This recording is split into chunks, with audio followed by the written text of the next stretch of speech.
शं वरुणः शन्नो भवत्वर्यमा शन्न इन्द्रो बृहस्पतिः शन्नो विष्णुरुक्रमः ॐ शान्ति शान्ति शान्तिः।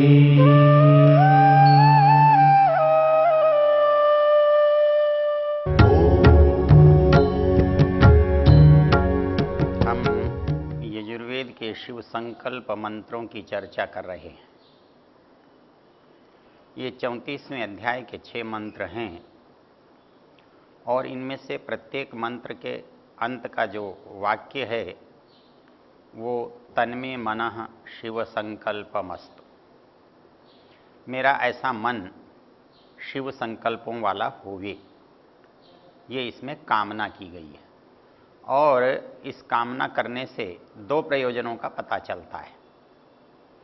एक प्रयोजन तो ये मालूम पड़ता है कि मेरा मन कैसा है, और उसके साथ हमें ये मालूम पड़ता है कि वो विकल्प है, चाहे तो सत्संकल्पों वाला होवे और चाहे शिव संकल्पों वाला होवे या न होवे, अर्थात बुरे संकल्प बुरे विचारों वाला होवे।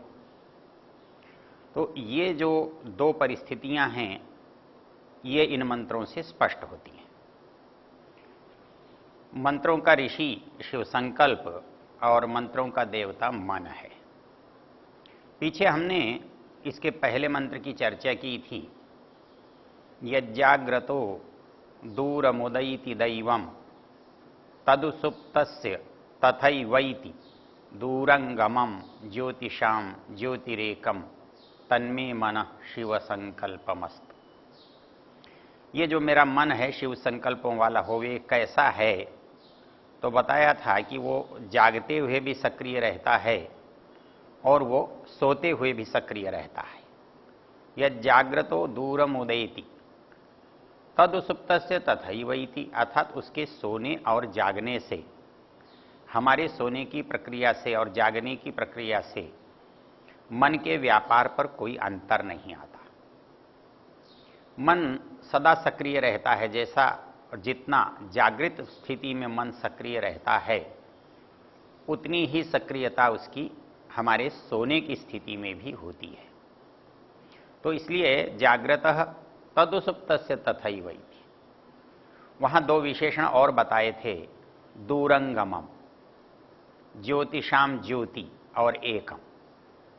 तो वो दूरंगमम जो दूर जाता है या दूर की चीज़ों को लाता है, अर्थात दूर की वस्तु को हम उसके द्वारा जान सकते हैं, देख सकते हैं, उसके बाद उसको पा सकते हैं, और वो स्वयं बहुत दूर दूर तक गति करता है, इसलिए वो दूरंगमम। ज्योतिषाम ज्योति, वो प्रकाशकों का भी प्रकाशक है। हमारे शरीर में प्रकाश या ज्ञान इंद्रियों के द्वारा होता है, तो वो इन इंद्रियों का भी प्रकाशक है, इंद्रियों को भी ज्ञान कराने का वो साधन है, इसलिए उसे यहाँ ज्योतिषाम ज्योति। और तीसरी महत्वपूर्ण बात जो कही वो है एकम। जैसे इंद्रियां तो बहुत हैं, 5 कर्मेंद्रियां हैं, 5 ज्ञानेंद्रियां हैं, किंतु मन जो है वो दोनों है, अर्थात जिस भी इंद्रिय से युक्त होता है, जुड़ जाता है, वो उसी काम को संपन्न करता है। तो इसलिए वो एकम, अकेला है। तो वो दूरंगमम ज्योतिषाम ज्योति एकम। तो ऐसा वो मन जिसकी हमने चर्चा देखी, दूरम उदयति दैवम तदुसुप्तस्य तथैवैति दूरंगमम ज्योतिषाम ज्योतिरेकम। इसमें एक बहुत महत्वपूर्ण बात है, वो शब्द आया है दैवम।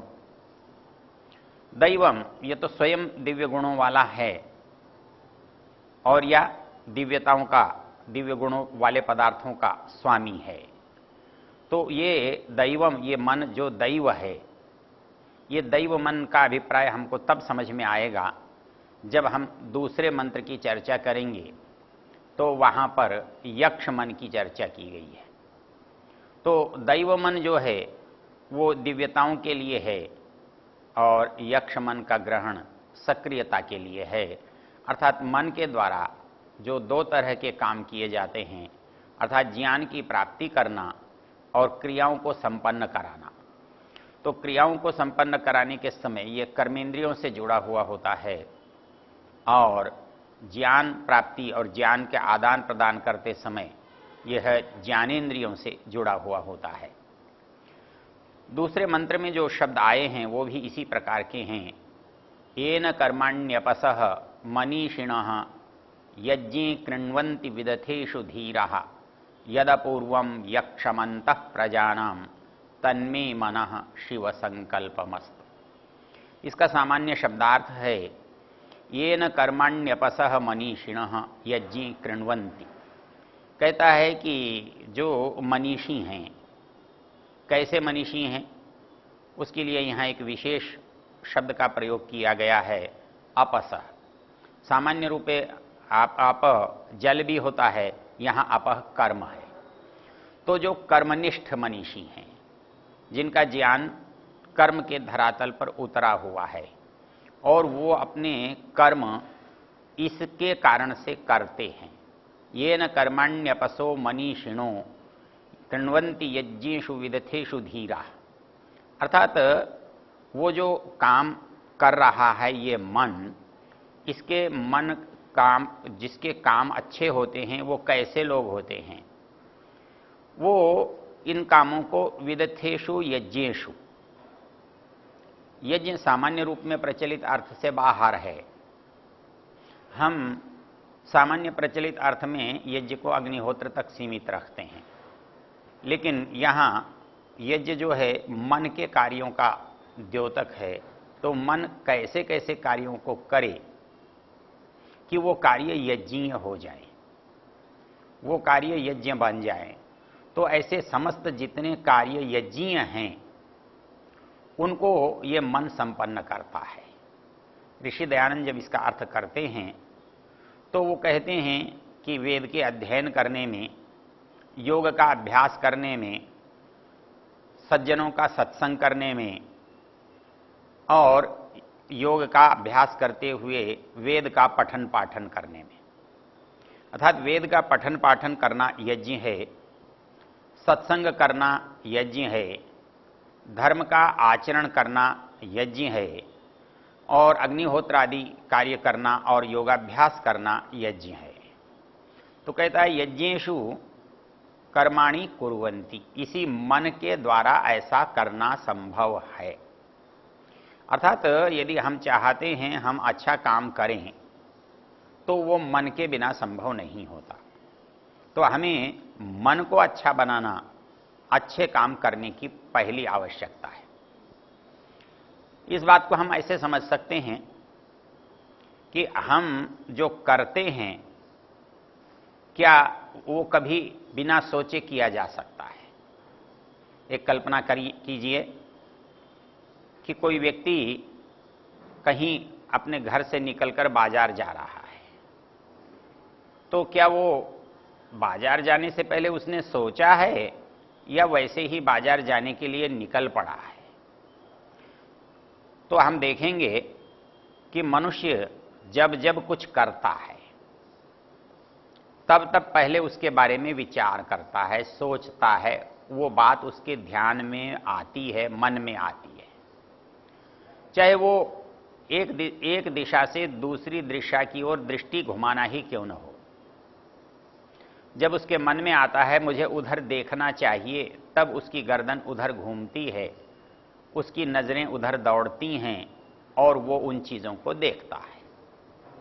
तो मनुष्य के मन में जितनी भी क्रियाएं होती हैं, छोटी या बड़ी, उन समस्त क्रियाओं में मन की भागीदारी रहती है और उसका पहले मन में विचार होता है और वो बाद में क्रिया में आता है।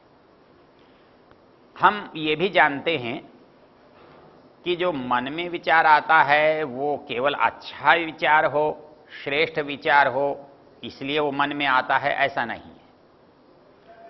इस संसार में जितने काम करने वाले हैं, चाहे वो अच्छा काम करते हैं या बुरा काम करते हैं, मान लीजिए कि एक बुरा काम करने वाला है, एक चोरी करने की इच्छा वाला व्यक्ति है, तो वो पहले चोरी करने जाएगा या पहले चोरी करने के बारे में विचार करेगा?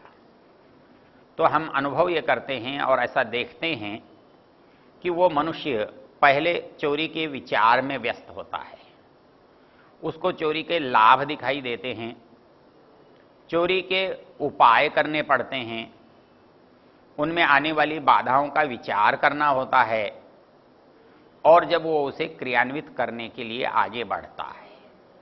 अर्थात मनुष्य जो इस संसार में है, वो चाहे अच्छा करता हो या बुरा करता हो, वो छोटा करता हो या कोई बड़ा काम करता हो, सभी कामों को करने के लिए पहले उसका मन में विचार होता है और पश्चात उसका क्रियान्वयन होता है, उसका व्यवहार होता है, वो बात काम में आती है। तो इसके लिए नियम ये है कि मन पहले सोचता है और जैसा वो सोचता है वैसा वो करता है।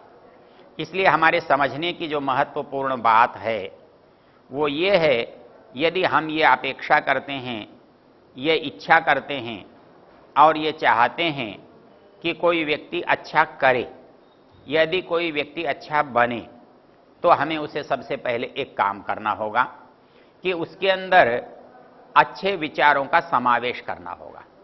और ये अच्छे विचार जब उसको हम देंगे तो मन में विचारों का निश्चय से स्थान बनता है। हमारे विचार कैसे भी क्यों न हो, हम एक बात अच्छी तरह से जानते हैं, हमारे विचार अच्छे हैं या बुरे हैं, हमको जैसे भी मिले हैं उन विचारों को हम अपने अंदर समाविष्ट करते हैं, हम अपने अंदर समेटते हैं। वो समेटे हुए विचार हमारे मन में संग्रहित होते हैं और संग्रहित होकर के वो हमारे लिए दोबारा काम में आने लायक होते हैं।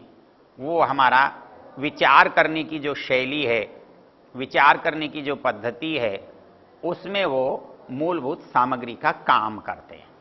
इसलिए यदि हम ये चाहें कि हमारे मन में जो विचार हैं वो यदि अच्छे हम इकट्ठे कर लेते हैं तो हम अच्छे कामों की ओर प्रवृत्त हो सकते हैं।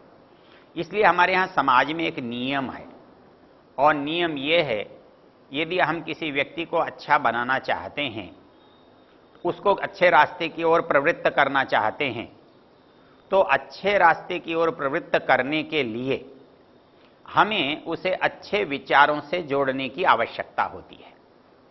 जब हम किसी व्यक्ति को अच्छे विचार से जोड़ पाते हैं तब वो व्यक्ति अच्छे कार्य के लिए प्रवृत्त होता है।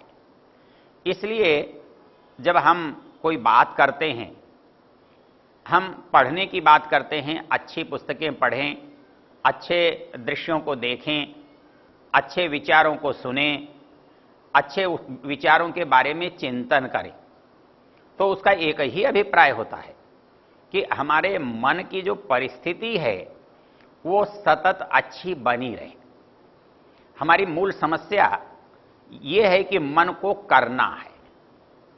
मन ये नहीं है, जैसे साधन होता है, वो साधन अच्छा स्वयं नहीं करता या बुरा स्वयं नहीं करता, और वो जो करता है, जो करता चाहता है, उससे साधन के रूप में काम लेने वाला जैसा चाहता है वो वैसा करता है। आप तलवार से किसी प्राणी की हत्या कर सकते हैं या किसी शत्रु का गला काट सकते हैं, तलवार का काम तो केवल काटना है, लेकिन वो किसको काटना चाहता है ये कर्ता पर निर्भर करता है, ये साधन पर निर्भर नहीं करता, ये शस्त्र पर निर्भर नहीं करता, ये तलवार पर निर्भर नहीं करता। तो इसलिए मन भी हमारा साधन है, और यदि हम ये चाहते हैं कि इसकी जो क्षमता है, जो इसकी योग्यता है, इसके अंदर जो सामर्थ्य है, उसका हम उपयोग करें, तो हमें निश्चित रूप से इसको अच्छाई देनी पड़ेगी, अच्छाई से इसे जोड़ना पड़ेगा। इसलिए इस मंत्र में जो बात कही गई है, येन कर्माण्यपसो मनीषिणो यज्ञे कृण्वन्ति, अर्थात कोई मनुष्य यज्ञ क्यों कर पाता है, वो यज्ञ करने के बारे में सोचता है यज्ञ की अच्छाई से परिचित होता है और उसको जानता है, इसलिए वो समर्थ होता है। इसलिए ये मन में सामर्थ्य तो है करने का, लेकिन इस मन के सामर्थ्य में उस अच्छाई को जब तक हम समाविष्ट नहीं करेंगे, उसके अंदर उसकी पूर्ति नहीं करेंगे, तब तक ये अच्छे काम नहीं कर सकता। इसलिए अच्छे काम करने के लिए हम ये सोचते हैं कि ये व्यक्ति अच्छा क्यों नहीं कर रहा है, इसे अच्छा करना चाहिए। लेकिन हम ये भूल जाते हैं कि खेत में तो अच्छा तब उगेगा जब उसमें अच्छा बोया जाएगा। यदि आपने अच्छा बोया है, अच्छी तरह से बोया है, तो निश्चित रूप से खेत में अच्छा पैदा होगा। वही स्थिति हमारे मन की है। इस मन, हम जो कुछ करते हैं वो पहले मन में होता है। मन में होता है तब वो हम अच्छा कर पाते हैं। बाहर तो केवल अभिव्यक्त होता है, करना तो असल में वास्तव में मन में हो जाता है। तो इसलिए ऋषि दयानंद एक बात कहते हैं कि यदि आप इस मन को जीत लेते हैं और इस मन को अपने अधीन रखते हैं, तो आप इससे विजय प्राप्त कर सकते हैं, आप इससे श्रेष्ठ कार्यों को संपन्न कर सकते हैं। और यदि आप मन से जीत लिए जाते हैं या मन के आप अधीन हो जाते हैं, तो फिर मन उसके जो स्वाभाविक कार्य हैं, जो उसकी स्वाभाविक प्रवृत्ति है, वो होते हैं। इसलिए मनु महाराज ने एक बड़ी सुंदर पंक्ति लिखी है और वो हमारे यहाँ बहुत प्रसिद्ध है। जब हम ये कहते हैं कि किन किन चीज़ों से किस किस की शुद्धि होती है, तो वहाँ पर एक प्रसंग ये आया है, मन को कैसे शुद्ध किया जाता है। अर्थात मन की जो संभावना है कि ये अशुद्ध भी हो सकता है और ये शुद्ध भी हो सकता है।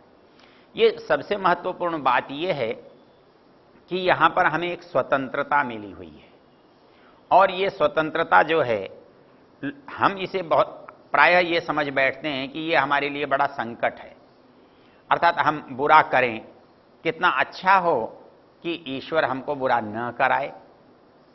यदि ईश्वर हमको बुरा न कराए तो फिर अच्छा कराने का लाभ जो है वो हमारा नहीं होगा।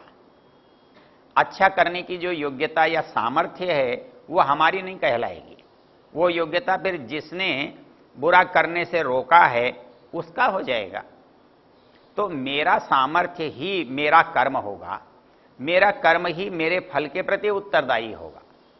यदि कोई मेरे स्थान पर काम कर लेता है तो वो उसका काम कहलाता है। इसलिए हमारे पास जो विवेक करने का जो अधिकार है, जो स्वतंत्रता का अधिकार है, प्रायः हमसे भूल हो जाती है तो हम ये प्रयत्न करते हैं वो भूल हम किसी दूसरे पर डाल दें। अजी इन्होंने कहा था, अजी इनके कहने से, इनको देख करके मैंने किया है, ये ऐसा कर रहे थे। लेकिन मैं ये भूल जाता हूं कि जब मैं अपने बुरे करने का उत्तरदायित्व दूसरे पर डालता हूं, तब अनजाने में अपने अच्छे कर्मों का उत्तरदायित्व भी दूसरे पर डाल देता हूं, वो भी मेरे नहीं रह पाते। इसलिए अच्छा हो या बुरा हो, जो इस मन के द्वारा हुआ है, जो इस मन ने किया है, वो सबका सब आत्मा का है, और आत्मा का है इसलिए मेरा है। तो उसका जो हानि या लाभ है, उसके जो अच्छे और बुरे परिणाम हैं, मैं उनसे नहीं बच सकता। इसलिए मंत्र में जो महत्वपूर्ण बात कही गई है कि आप उन बुरे परिणामों से बच कैसे सकते हैं, तो उसके लिए कहा गया, येन कर्मण्यपसह मनीषिणः यज्ञे कृण्वन्ति। अर्थात उस जो कर्म है हमारा वो यज्ञ बन जाए, वो यज्ञ जैसा बन जाए, पवित्र या श्रेष्ठ बन जाए। तो इसके लिए हमें मन को यज्ञीय बनाना पड़ेगा, और जिस समय हम मन को यज्ञीय बना लेंगे, तब जितने हमारे कर्म हैं वो अपने आप यज्ञीय होंगे।